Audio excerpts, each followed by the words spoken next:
Welcome to SVG-TV News on Monday, March 5th, 2018. I am Jennifer Richardson with the details. As of March 1st, 2018, there has been a change in the procedure of solid waste management and bill delivery in the Grenadines due to an amendment of the Environmental Health Services Act. To this end, the Central Water and Sewerage Authority, CWSA, has partnered with the St. Vincent Electricity Services VINLEC to roll out a sustainable solid waste management solution system for the Grenadine Islands. Earlier today, the two essential services providers held a joint media conference to build awareness on the ongoing project, pointing out that since 2007, residents in the Grenadines have been charged $10 per month for solid waste collection and disposal. Solid waste manager at the CWSA, Winsbert Quao, said the new partnership will mainly serve as an enforcement mechanism to collect the monthly fee. Capacities in the Grenadines on Canawan, Union and Beckway in 2005 was adjudged to be just about 5 years remaining. So that's 2005. So we're 13 years in now. And so you could understand that if we do not improve our collection and we do not invest in improving our service, we will have a real problem on our hands in a very short period of time. I've managed disposal sites in the Grenadines where we have contractors that do compacting and covering of the garbage. We do public education in the Grenadines. We do white goods collection, and quite recently we are looking at doing derelict vehicles collection in the Grenadines. Spend roughly $1.5 million per year for waste management services in the Grenadines. We bill only about $500,000, but the revenue that we collect is less than 10%. So we have basically been stalled in implementing our project in the Grenadines, and that's over 10 years now. We can't afford not to provide those services. And so the only choice that we have is to try and improve our ability to collect.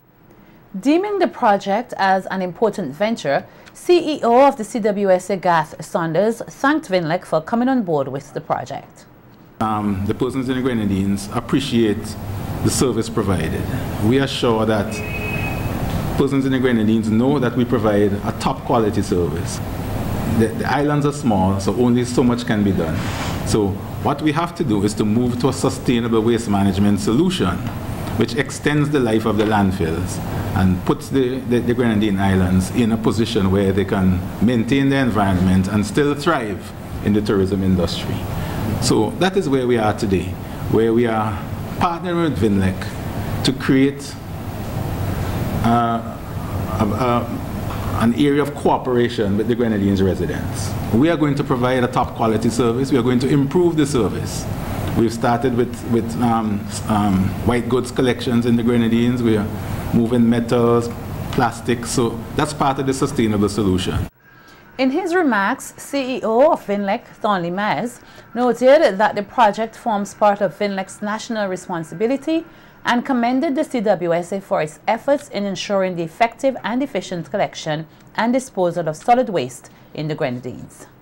That the work done by CWSA and the solid waste management unit is of significant importance to the people of the Grenadines and also to the people of St. Vincent. If CWSA finds itself in a position where its resources simply cannot allow it to properly collect solid waste, not only will people in the Grenadines suffer, but all of us in St. Vincent.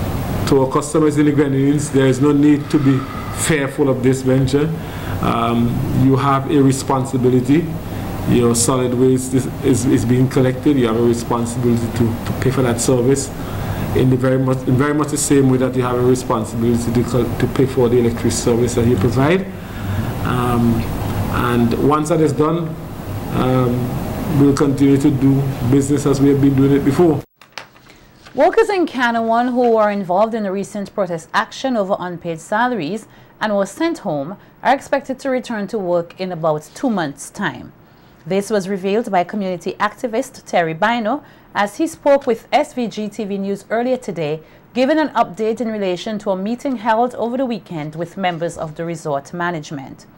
Bino stated he was part of a meeting held with the contractors responsible for the construction of villas on the Grenadine Island and were given the assurance that the men will be returning to work in May.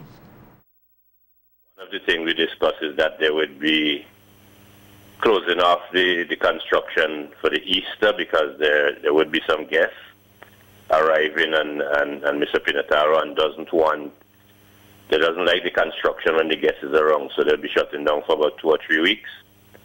And there's not much taking place with the villas trying to finish up. But in May, from the beginning of May, there would be other villas to start and other work to do, so they would be taking back on those guys who are involved in the protest action in May. They all would go back to work. SNAG, however, is looking to, I think, is meet with the Labor Department as to on the issue. That's a different story, but we were assured in the meeting with the Sergeant of Police and the guy in charge of the Black Squad and myself that in May, all of the guys would return to their full duties and job. Bino stated that it is hoped that the contractors will follow through on their word. Well, I take their word for it. It's up to the individuals if they want to act different on the issue, if we're looking for a way to solve them. I basically took a man's word for it. That's why I take the police officers with me, so that they also can be part of it, the solution, so they hear for themselves what was said by the contractors side of the story. So they know what I was told. I didn't go to this meeting by myself. So it's in the benefit of everybody that, honesty in the long run, and they say what they're going to do. They do what they say they're going to do to the workers in May. He said it is his hope also that in the future issues can be ironed out before they are made public. The thing about it is that in the large project like this, you would always have issues. What I would love to see is that some of these issues be ironed out when they arise before hitting public, Sometimes persons can sit down and discuss some of these problems. But it would be a problem if the individual doesn't want to sit with you to discuss them. People would then take action accordingly. But I wish to see some of these things, talks being taken place to prevent a lot of these problems we're having, because the problem was payments on time. They moved from fortnightly to monthly, and then a month would pass and it doesn't happen, which really put a strain on poor persons who has their family to support. So, a lot of these things can be handled different that will eliminate and alleviate a lot of these problems. President of the Public Service Union, Elroy Boucher, is calling on the government to rethink its strategy in relation to the Citizenship by Investment program. Speaking at a recent media conference, the PSU president said the CIP can bring tremendous benefits to SVG, adding that the current government's position on the program is baffling. I want to point out, I've heard the opposition put forward the suggestion that the government can make use of the Citizen by Investment program. And I couldn't understand, just can't understand the reluctance to get involved. Every OECS country is using this program, and it is financing a great part of their budget. Think it is the leader, I think, in this regard. It is financing a great part of their budget. This program has allowed these governments to lower the taxes on their people. So that is why I am so mind-boggled, because we elect you to govern, and govern in a responsible way to make our living conditions better. Boucher added that he does not think the program presents any serious issue in implementation.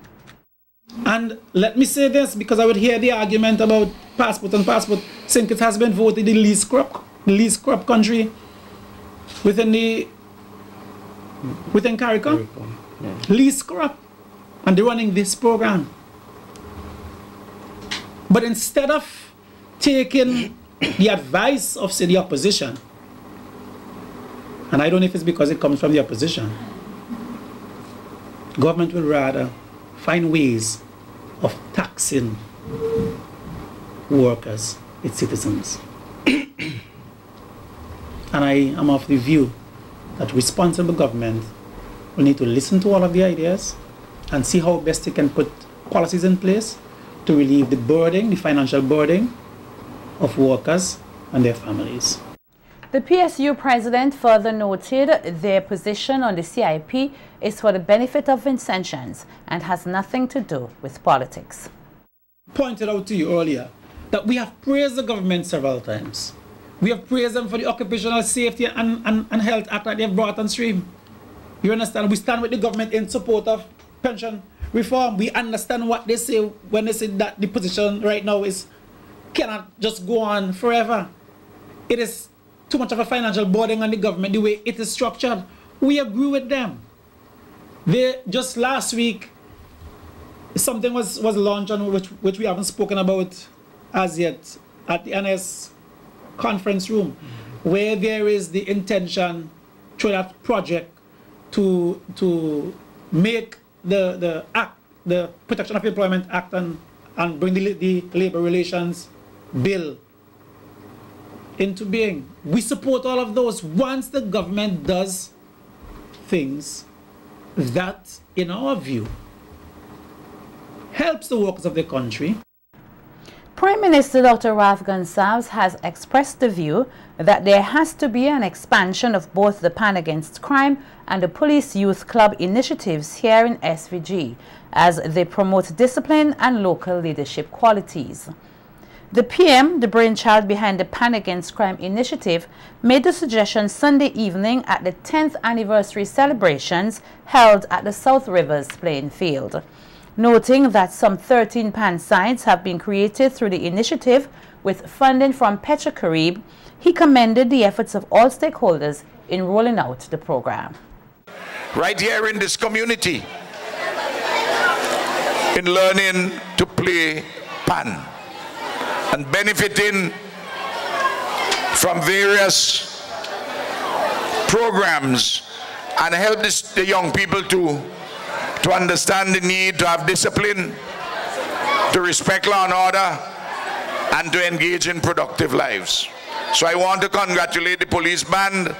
I want to congratulate the bandmaster and all the police officers who are involved in this program and all who are involved in the Pan Against Crime. Pointing out that the police youth clubs were developed to create a closer relationship between the police force and the youth of SVG, the Prime Minister added that both the Pan Against Crime and the police youth clubs will aid in developing strong leaders in SVG. Pan Against Crime is where we have good local leadership. If you have good local leadership and you intend to have a PAN side, we will provide the money for the PAN side. But it is important that the people themselves claim and own the activity, because the police in the city, I at my office, the permanent secretary, we can't own it. You have to own it. We can provide the framework, the mechanism, the resources. But you locally must provide the leadership and own it. The elimination of patriarchal attitudes and stereotypes, as well as the education of the youth and their rights, was some of the solutions put forward to end sexual exploitation and harassment against women and girls. This was one of the solutions put forward by lawyer, activist and opposition senator Zita Banwell at a recently held panel discussion hosted by the Public Service Union Women's Committee. The strategy should include education and awareness-raising campaigns targeting women and men at all levels of society, including community leaders and religious leaders, and focus particular attention on the recognition of on the value and dignity of women, their empowerment to participate in decision-making process in the community and society at large. The strategy should engage civil society organization and the mass media for its implementation. And one of the recommendations is use innovative measures that target children and parents to strengthen their understanding of the principle of equality of women and children and work through the educational system, both formal and informal, as well as with the mass media to enhance positive and non-stereotypical portrayals of women. In my mind, a huge part of that process is a responsibility for us, each of us as an individual, to be principled and remain principled regardless of actual or apparent loss of benefit to self and family. Also giving remarks was member of Legal Ease SVG Incorporated, Ronnie Daniel, who encouraged parents and guardians not to take hush money if their child has been abused, adding that SVG will become a more dangerous place if nothing changes. It is not a simple thing, because you will be amazed at who is involved. You will be amazed at who is calling pastor so-and-so to mediate and to take it quietly. Talk to some of our counselors, not the legal ones, but the our professional counselors. Talk to some of them. Talk to some pastors, and you'll understand what I'm talking about. The thing is real connected. And so, no amount of fancy talk here, no amount of prayers, unless we ourselves step up and speak out and do something about it, then we are creating a very dangerous society in the next 10 to 20 years that we wouldn't recognize. Daniel added that the education system must also be used to educate children on their rights. And I like to use the word disrupt. Let's try to disrupt. And one of the ways we could deal with that and do that is by looking at our education system. My friend Anicia Batiste a few years ago raised the issue of rights-based society. I think it's something like that we need to begin to think about from kindergarten right up. We have it, but it's just ad hoc. It is just some obscure something there. We have to make it as part of the system from kindergarten right up to community college and beyond. That's the only way I see we could do the kind of work and begin to get the change in the next 20 years with a new generation of leaders and boys and girls who we call Vincentians and persons who make this place their home. A former Vincentian police officer, Brian Simon, who resided in Brooklyn, New York, was found dead on Sunday morning, March 4th, in the Prospect Park area. The 49-year-old was from Diamonds and has been living in the USA for some 15 years. According to the New York Police Department, officers responded to a call and found the man unresponsive with no signs of obvious trauma. The city's medical examiner's office is expected to perform a post-mortem examination on the body to determine cause of death. And the Vincentian national was gunned down in Trinidad on Saturday night. According to reports coming out of the Twin Island Republic, Eric Vinci Harry was standing along a road near Dow Village at about 10 p.m. when a vehicle pulled up alongside him. Several loud explosions were heard and the vehicle sped away. Police said Harry received several gunshot wounds and died at the scene.